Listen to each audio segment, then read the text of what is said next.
The sitcom is a classic genre of television that has been around almost as long as we've had TV sets in our homes. But very little has changed about the core concept.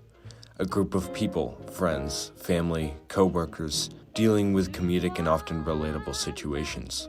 In essence, a sitcom is made for one purpose: to be endlessly watchable, to be accessible to new viewers, and to continue for any number of seasons. An ideal sitcom stars a cast of funny and endearing characters, puts them in interesting situations that the audience can relate to, and after 20 to 30 minutes, everyone has learned their lesson, and the world goes back to normal, so the next episode can happen.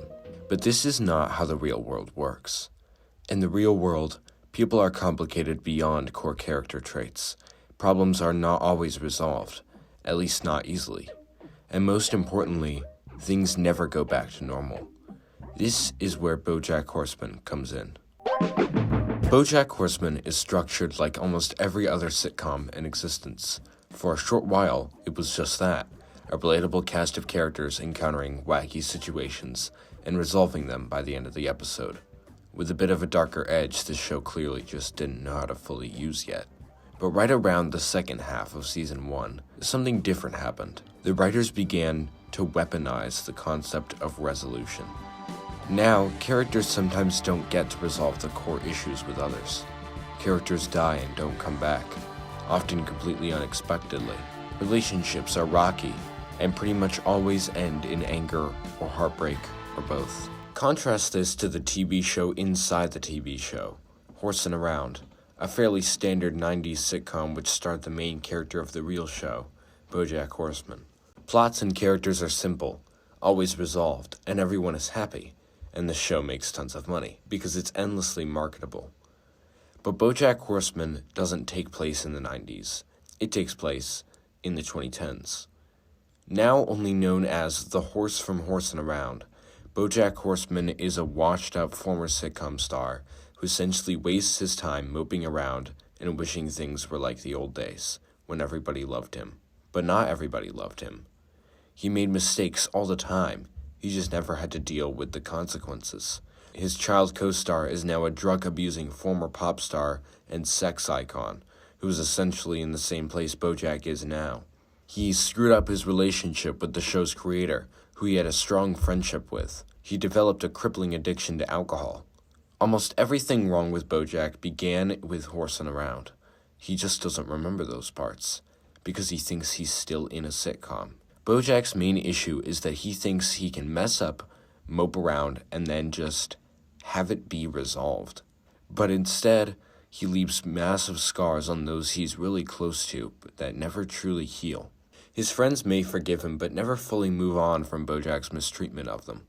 His relationships always end in some kind of tragedy, and Bojack doesn't understand why. So what does any of this have to do with music?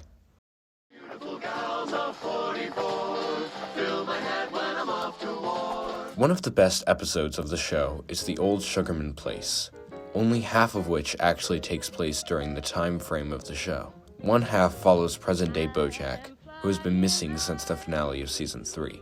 We find out that he is now in Michigan, at a summer home owned by his grandparents, which is now essentially fully broken down. The other half of the show takes place in the same house, but instead during the 1940s, right at the end of World War II.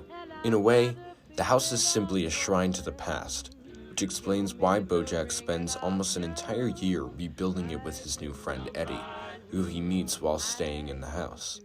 Together, they manage to reconstruct the house, with the exception of the weather vane, which Eddie says is on the roof of a barn nearby, so they go to try and retrieve it.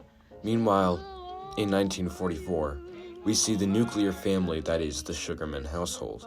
Joseph is a wealthy, traditional paternal figure with a loving wife and 2 kids. Beatrice, who will eventually become Bojack's mother, and hip-hop musical writer Lin-Manuel Miranda. Drink a brew! With the characters, setting, and writing style, these flashbacks to Bojack's older relatives feel like an old sitcom episode, which is on purpose.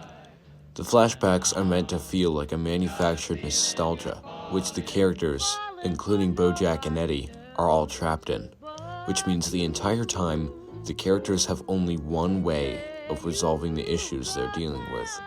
They must escape the past, even if it means destroying it. And this is where the music comes in. I Will Always Think of You is a song that plays twice in the show, first performed by Honey and Crackerjack, Beatrice's mother and brother. The second time is the scene this video is about. Like the house, it is a symbol of the past, and even more so, a symbol of an inability or an unwillingness to escape from the past.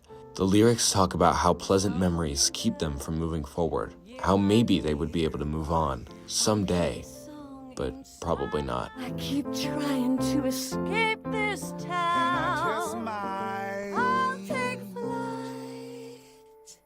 Maybe tomorrow, not tonight.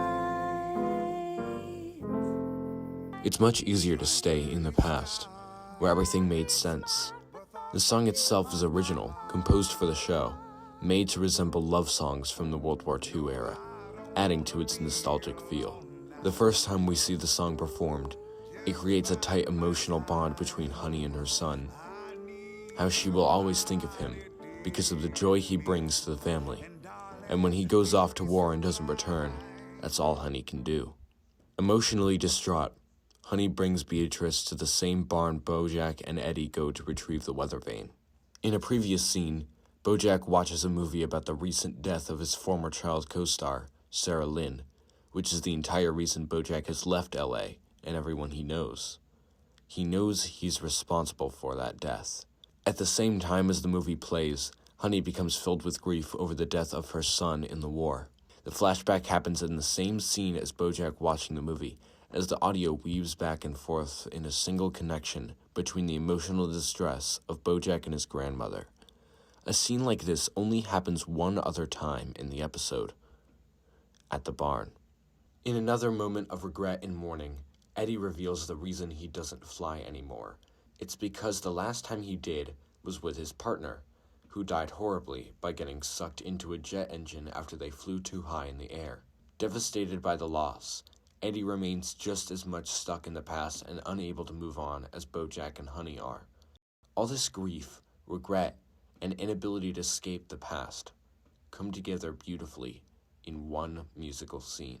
In an attempt to distract the cooks at the barn while Bojack retrieves the weather vane, Eddie sits down at the piano and plays a song, I Will Always Think of You.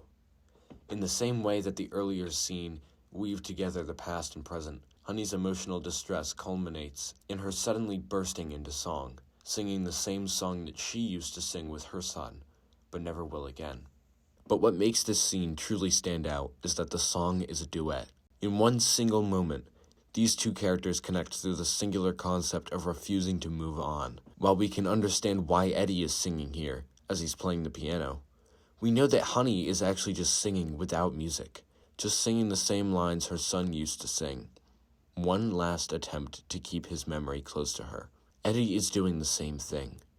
And while Bojack isn't directly involved in the events here, what's to say he isn't just as trapped in the past as Eddie and Honey? Watching events he himself experienced played out in a movie, trying to repair this monument to the past so he doesn't have to go back to his own life. There is only one way to break the cycle, by destroying it. As Bojack and Eddie return to the house with the weather vane, Bojack decides to repay Eddie with something that in any sitcom wouldn't feel very out of place. Hey, Eddie. Whoa, whoa, whoa, whoa, whoa! Ow! What are you doing? What the hell did you do that for? I don't know. I thought you would fly to save me, and by making you fly, I would, in a sense, be saving you! Angry and feeling betrayed by Bojack, Eddie takes him and vividly recreates the same situation that killed his partner and made him never want to fly again. However, Bojack frees himself, and they both fall into the lake. Bojack rescues Eddie, and Eddie sits alone on the beach in one of the show's hardest moments to watch. I don't want to live. Why did you save me? I don't want to live. I don't want to live. After getting drunk and forcing Beatrice to drive home, Honey and her daughter get into a car crash. And later, Honey is confronted by her husband. She begs him to help her stop feeling the pain that she feels over the loss of her son, and she receives exactly that. What's broken in the heart can never be repaired, but the brain, well, we have all sorts of science for the brain. She's a brand new woman now, and she'd like to meet you very much. With all of her feelings removed, her emotions unable to be expressed, her memories either distant or entirely gone, Honey's past is completely destroyed. And as a result, she can no longer play the song that tied her so closely to her son. It is another truly terrifying moment in the episode, and it could have been prevented if only Honey could have moved on from her pain and grief. Why, I have half a mind. In the present day, Bojack is on the phone apologizing to his friend Diane for everything he's done, saying that there's nothing left for him in his normal life, that he can't go back to LA. But Diane reminds him that he can, because anyone can go to LA. Everybody belongs in Los Angeles. There's like no barrier for entry. Oh God, that's true. Bojack realizes that he doesn't have to just live alone in a monument to a truly broken and inescapable past, that he can't do that. He has to leave it behind. The duet scene between Eddie and Honey shows the sheer power and character that music can give to a scene. The lyrics, instrumentals, and performance come together with the context and characters in the scene beautifully to weave together two different but thematically identical moments in time, driving home the core theme of the episode in a creative and masterful way. It is truly remarkable how much the song adds to the rest of the episode, so much so that it appears again in the masterpiece that is the second to last episode of the show. The music of the scene wonderfully puts together feelings of grief, nostalgia, entrapment, longing, hope, and sadness. It is a symbol of memories that we hold on to as the last part of us that matters. But ultimately, we cannot live in the past. And sometimes to move on from those memories, we have no choice but to destroy them. You think I just want to mope around in a shrine to the past, getting off on my own guilt while the rest of my life passes me by? Where am I? You're in Michigan. So what was all this for? I don't know. I guess it was just a big waste of time. But you can't change the past. Time's arrow marches on, right? Michigan. Yeah. At the lake house. It's a warm summer night, and the fireflies are dancing in the sky, and your whole family is here, and they're telling you that everything is going to be all right. Where are you going? Home. Yes, that's right. What else? We're listening to your brother play the piano, and we're eating ice cream. Vanilla ice cream. Yes, that's right. Oh, it's all so marvelous. Can you taste the ice cream, Mom? Oh, Bojack, so delicious.